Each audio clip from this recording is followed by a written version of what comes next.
Shalom, call halal Yahweh Shem Abashai by Hashem Rakak Wadash. Honors unto the apostles and the elders of GMS. Salutations to all my fellow laborers, the Akim out there, doing this work in truth and sincerity, risking their lives and their freedom to do so. To the confusion of face Akim joined unto our ranks. To the hopefully elect, the Aqua worldwide that are listening and learning. To you I say Shalom. Disclaimer, we are the Hebrew Israelites by blood. The people that you read about in the Bible, not the Jewish people, they are converts. Okay? We are not associated with any black denominated organizations. We do not claim that. We're not a part of that. Black is a social construct, just as white is a social construct. There is no nation of white and there is no nation of black. All right? Truth be said, people are different shades of brown, from a dark chocolate brown to a very light brown.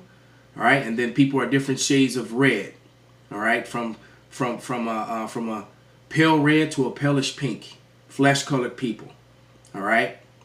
I'm going to present some information. I'm going to read some scriptures first, but I'm going to present information from a couple different books, and I'll show the name and title of the books before I go into them.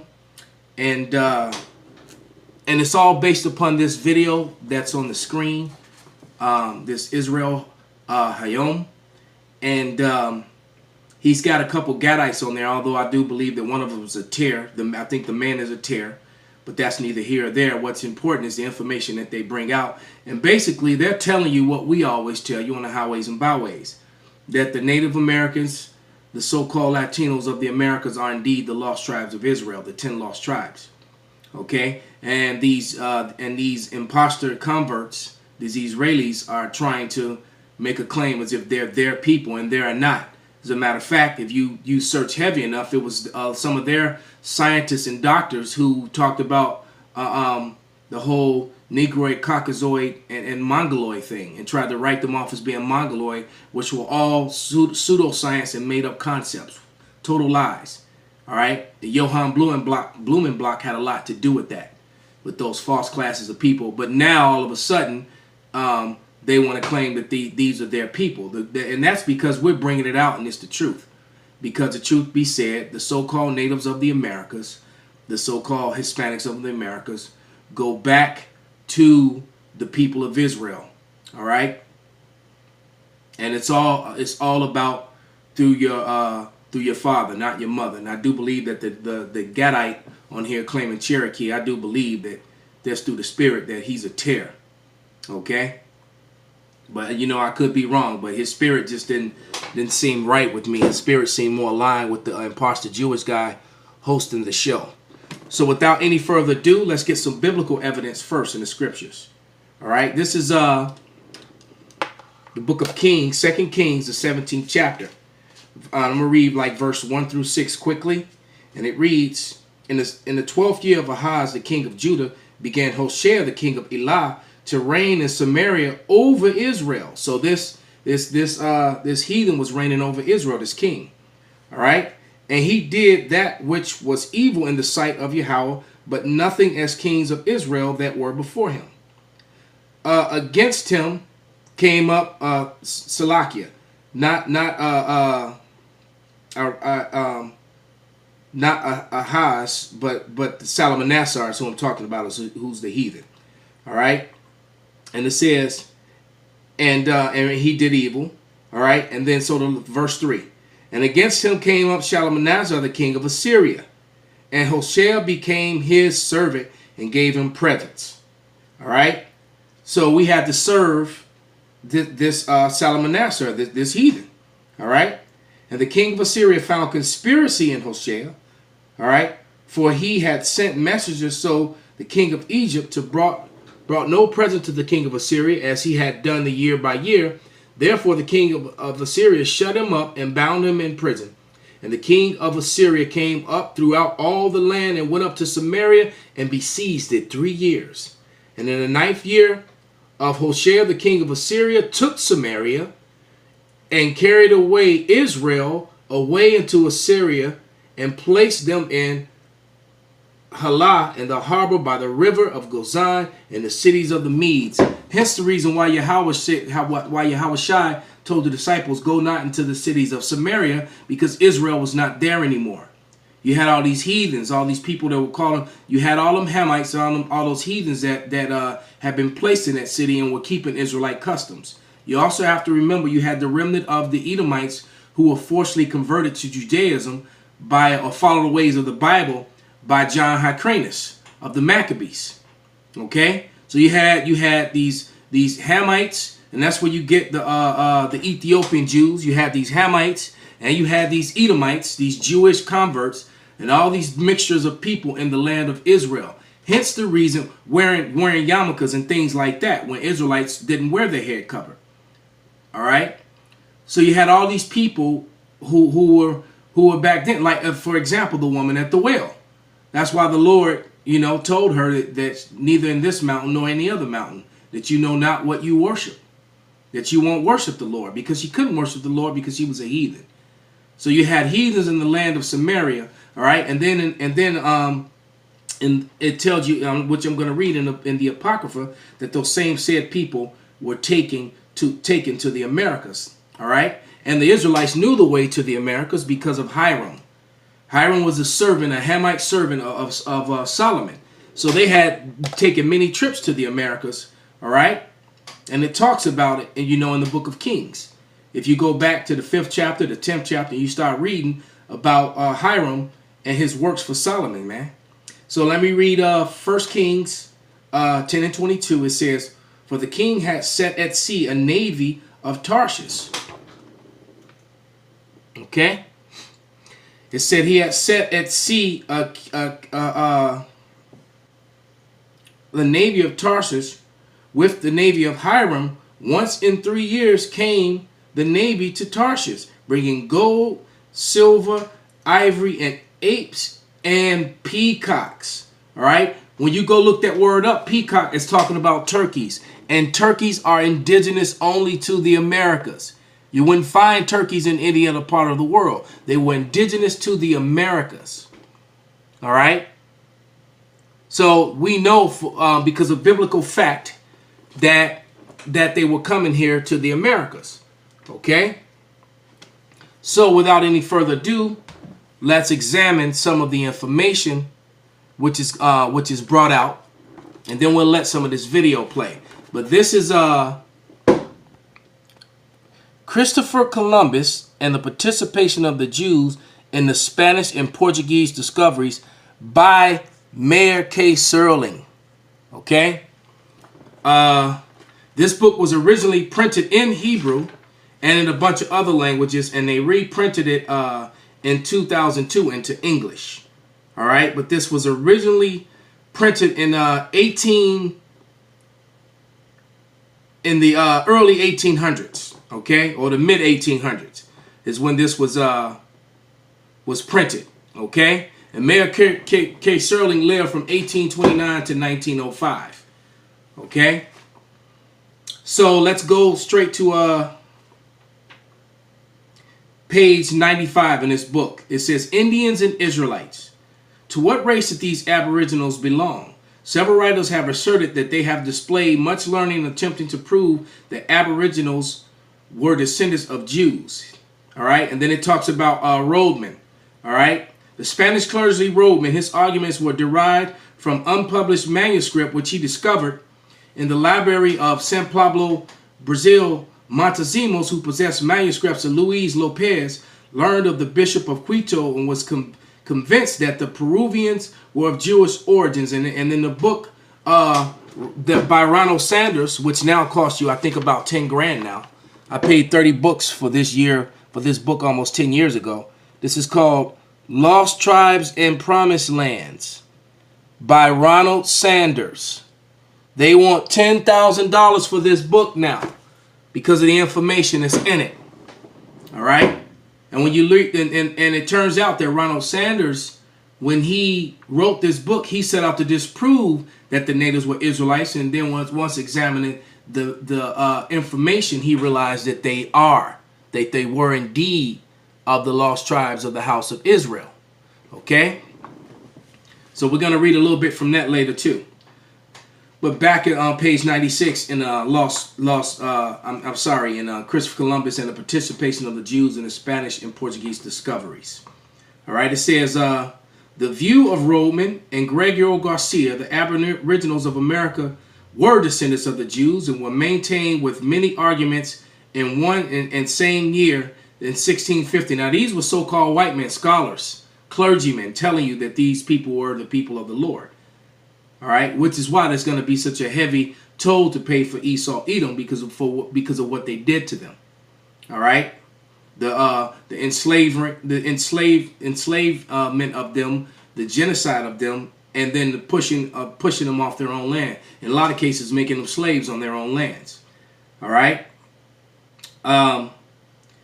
In the same year, 1650, independently by the Englishman Thorogood and by the Portuguese Jew Manasseh ben Israel, a now rabbi of Amsterdam, who induced Cromwell to allow Jews to return to England. The Portuguese Moreno, all right, was basically Morenos were what they call hidden Jews. You can look that up. It'll tell you a Jew or a Moor. As a matter of fact, that definition I kept in my old Bible. All right, you can find that in Etymology Online. You look up the word Moreno, and it's going to tell you it's a Jew or a Moor from Spain. Moors were black people, so-called, or referred to as hidden Jews, because they had to hide their, their heritage. All right, they worshiped the Bible in secret, and they professed to be Catholics just to survive in that society. All right, it says a Portuguese Moreno of Villafort, who strange to say, also called himself Montezimos, and afterwards assumed the name of Aaron Levi, informed Manasseh that he had mingled in South America with Jews of the 10 tribes. Manasseh, and this is some of the information which is in Ronald Sanders' book, the one that cost $10,000. Because don't forget, Cristobal Colon, a.k.a. Christopher Columbus, came to the Americas with 5 more Moors as interpreters and guides. Hebrew-speaking Moors or Morenos. Hebrew-speaking Morenos. Why? Because he knew he was going to encounter Hebrew-speaking people. And in Ronald Sanders' books, they called it broken Hebrew. No, they were speaking actual Hebrew. The Jewish people and were speaking the broken Hebrew, because the language that they speak is part Hebrew. It's written in Hebrew characters, but there are other languages mixed into it. All right. It says, informed Manasseh that he had mingled in South America with Jews of the 10 tribes. Manasseh's book attracted much attention and was translated into Latin, Spanish, Dutch, English, Italian, and Hebrew. Nor has the interest ceased even to this present day. Well, it has ceased because they don't teach about this in school. They're not presenting this as information in the colleges and the universities today. If so, people wouldn't argue with us and look at us like we're crazy when we say what we say. Okay? Now I'm going to jump to page 98. And it said, Rodman's chief argument in support of his view in the language of the Indians is Hispaniola, Cuba, Jamaica, and adjoining islands. He contends that this is the many resemblances to Hebrew. In fact, he even calls it corrupted Hebrew. He asserts such names as Cuba and Haiti as being Hebrew. And they were first applied by the earliest Caciques, the chiefs or leaders, Cassin, who discovered the people, the islands. The names of the rivers of persons in use among the natives are derived from Hebrew. So you mean to tell me these people are using all this Hebrew, but they're not the Hebrews, and they had never had contact with anyone who was Hebrew? You got to be out of your goddamn mind. All right? And you're going to see them admit this, but then try to put that Edomite lie and twist on it. Okay?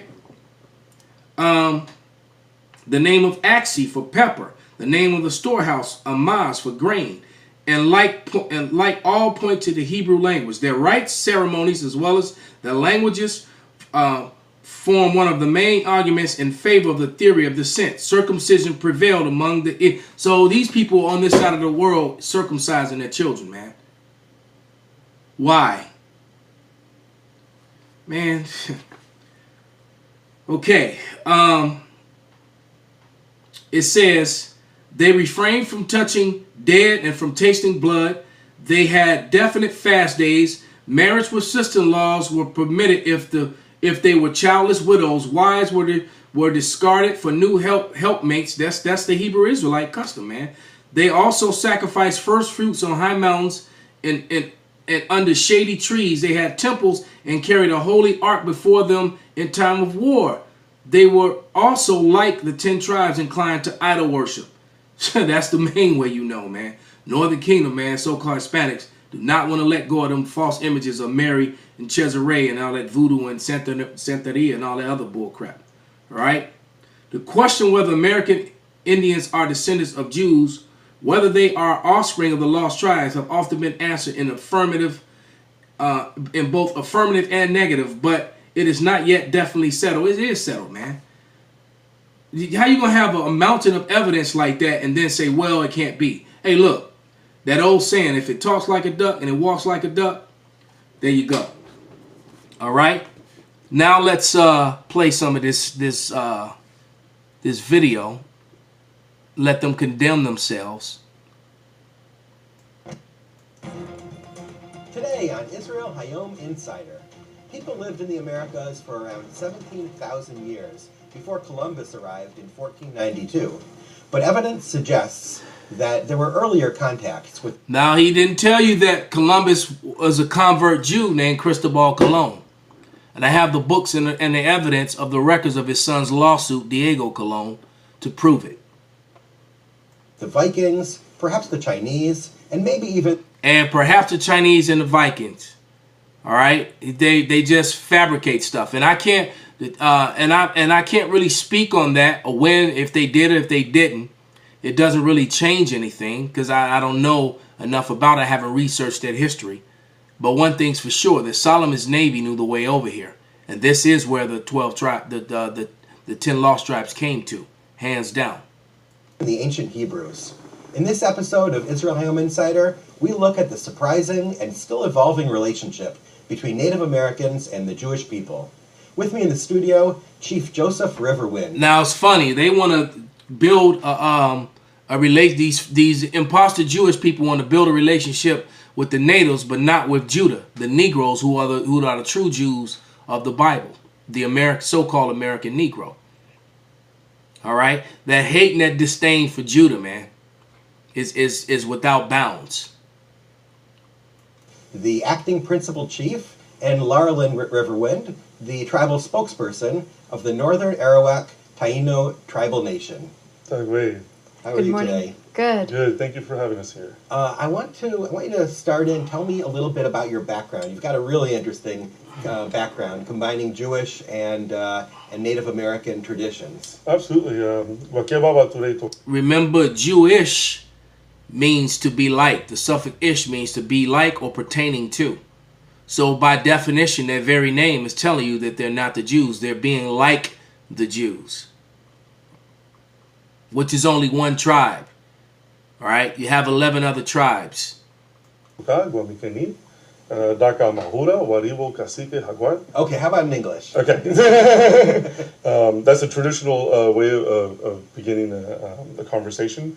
My name is Chief Joseph of the Arawak Taino Nation, Jaguar clan, and I also have Sephardic Jewish heritage as well. Okay. And my people, I'm descended from the Cherokee, the Eastern Band, and my father's side was Bird Clan. And the Cherokee split, all right? Half of the Cherokee sold out completely to Esau, and the other side fought against Esau.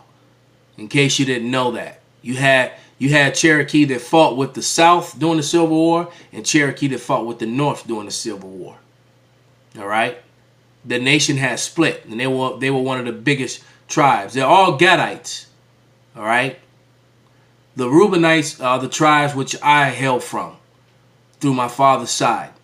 All right? They're actually going to mention my father's mother's tribe in this video. All right? My father's mother was Shoshone. My father was what you would refer to as a black Seminole. Those black Seminoles out of Florida. From Rattlesnake Mountain. And Where is that? that's on the Cherokee Reservation. It's not actually a reservation, it's Qualla Boundary. And see, they're playing, this guy is blowing a chauffeur. They're playing the ram's horns, man. All right, and as we read in Mayor K. Serling's book, they were keeping all type of biblical customs, man, that only Israelites would do and know about. Even the other Hebrew nations weren't keeping these kind of customs, man. Only Israel was. Nobody on the planet was circumcising their children except the Israelites. In Cherokee, North Carolina. And also I have Muskogee Creek heritage, and my fire sits at Weesabolga, is what we would say. And as you were exploring your ancestry and your customs and traditions, I think you found some interesting commonalities between Jewish and Native American customs. Can you tell me about that? Absolutely. Well, you mentioned Christopher Columbus. He didn't discover anything. That part is true, and his name is Cristobal Colon. And if I know that, they know that. Why aren't they saying it? Because they're trying to be PC, politically correct, and not tell the 100% truth. My tribe was the one who discovered him wandering lost in the ocean. Right. And 1492 is when the Sephardic Jews were kicked out of Spain. Interestingly enough, it was the 9th of Av when Columbus left, and on the 9th of Av he sighted our land. So a lot of the Latin, Spanish-conquered countries have a large population of Sephardic and Native American mixtures there. And as we started studying and researching a lot of our traditions, now this isn't all tribes, we don't speak for every tribal nation, but we found similarities in our linguistics. We have Hebrew words in our language, celebrations of new moon festivals. Which you will find in this book right here by Timothy R. Jenkins, what he just said. All right, hold on, let me get the shadow off.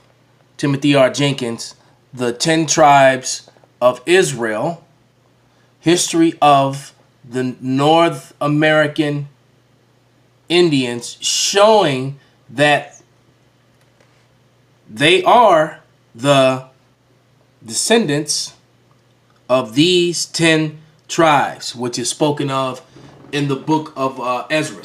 All right, on page 130, it says,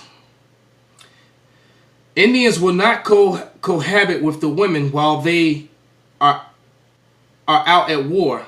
They religiously abstain from every kind of intercourse, even with their own wives, for the space of 3 days and nights before they go out to war. A lot of fighters modern day do that as well for even longer. All right. So after they return home, because they sanctify themselves.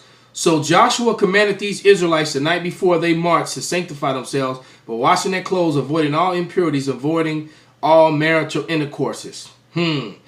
It says, when the Indians returned home victorious over an enemy, they sing the triumphant song, Yehu, hey wah, hey wah. Then as they say, Yeh, yo, hey wah, ascribing the victory to him, like the religious customs of the Israelites, who were commanded always to attribute their success to Jehovah, which is they know that it's Yahweh, all right? That the letter J did not exist before 1634. That is a creation of Esau, Edom, his people. The letter J is a creation of his people, Esau, Edom, all right? And so he said that they attribute their success to Jehovah and not their swords and arrows, all right? And here it is. They would sing around the fire saying, Yehewa, Yohewa, but there was Yahweh. All right? Yahweh. And they would sing unto the Lord, man. So that's just that little insert from that book. There's a lot of information in that book.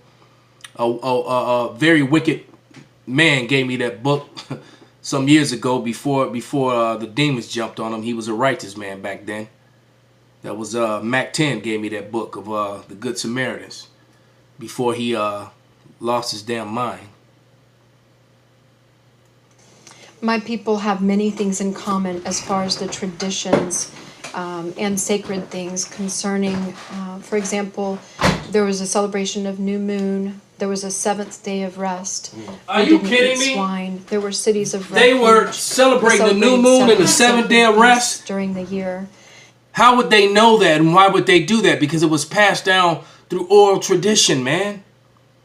All right? The oldest Hebrew relics known to man were found among them of the ancient Paleo-Hebrew, all right? And not the Yiddish spoke Hebrew, which is actually in the title of this video if you look at it. All right? If I turn the camera down, if you're looking right above the subscribe button, that's the Aramaic form of Hebrew. That's new. That's not the original form. All right? Amongst these natives was found the original ancient form, like what you would see on the Moabite stone. Okay? When there were no vowel points and all these extra letters and all that other thing. That was all that extra letters was put together by Eleazar ben Yehudi in the late 1800s when he revised the language. All right? And mixed all that Yiddish stuff in, this Yiddish and Slavic stuff, and added the vowel points to Hebrew, which is what they speak today. All right? They're not speaking the true holy tongue. They're speaking a corrupt version of it, Yiddish influenced. And so there were many commonalities that we found seemed very similar. And this is chronicled in by a man in the 1700s named James Adair. You can read about it in a book called Out of the Flame. He was one of many. And there was... James Adair's book completely condemns Esau Edom, man, and lets you know behind it. He lived among the natives for 40 years, and he chronicled all the things that he witnessed and that he saw, and he came to the conclusion that these indeed were the lost tribes of the house of Israel, and you Edomites still did to them what you did to them, and now it's time for your payment, man. Payment is near among you. A man by the name of Rabbi Manasseh ben Israel, back in about 200-300 years ago, who also believed that there was a connection. I just mentioned him in that book. And the First Nations people. So the theory would be that when the 10 lost tribes were scattered, some of them ended up coming to America. Is that the idea? Right. And that's exactly the idea. That's what happened. This is from Lost Tribes and Promised Lands by Ronald, The Origins of American Racism. Lost Tribes and Promised Lands, The Origins of American Racism by Ronald Sanders. All right? This is on page 364, the bottom. And 364 is a heavy page, but I'm just going to read this small portion. It says, Francisco told Montezumos all he knew about these people from his own traditions. And he was that Moreno Moor, the Jew, who was speaking to these natives in Hebrew. All right? His ancestors, to their eternal shame, had indeed made war on them and persecuted them.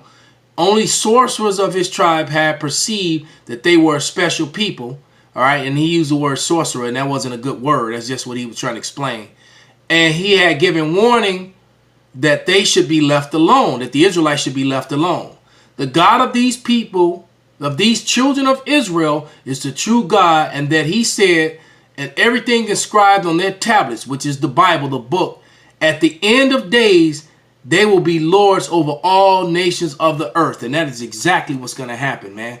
Now, mind you, this Lost Tribes and Promised Lands, Origins of American Racism, $30 for this book I paid a little over 10 years ago. Okay? It's a possibility. Now, like I said, this book so many things in the is going to run you about 10 grand now. So let's close up with 2nd Ezra, the 13th chapter and the 40th verse. It says, those are the 10 tribes which were carried away prisoner out of their own land in the time of Hosea the king, whom Salmanasar the king of Assyria led away captive, and he carried them over the waters, and so they came into another land. But they took counsel among themselves that they would leave the multitude of the heathen and go forth into a further country where never mankind dwelt, and that's Northern America. No one had ever dwelt in North or South America. There was no life in them. All right? Hiram had come over here, which is how they knew the way, but no, that's why all the history of the ancient world is on the other side of the ocean. All right? But they took counsel among themselves that they would leave the multitude of the heathen and go forth further into a country where never mankind had dwelt, that they might keep their statutes which they never kept in their own land. And they entered to the Euphrates by the narrow passages of the river. All right. And the Most High showed them signs, and he held still the flood till they were passed over. For through a country there was a great way to go, namely a year and a half. And the same reason is called Asareth. America is Asareth. And just like Hiram it said he took a year and a half to go and a year and a half to come back. Where was Hiram and his navy and the Israelites that were on his ship going to? They were coming to the Americas. So I hope this was an edifying lesson. Call halal Yahweh Bashim Al Shai, Bahashem Rakak Wadash, Wa Abba Babal.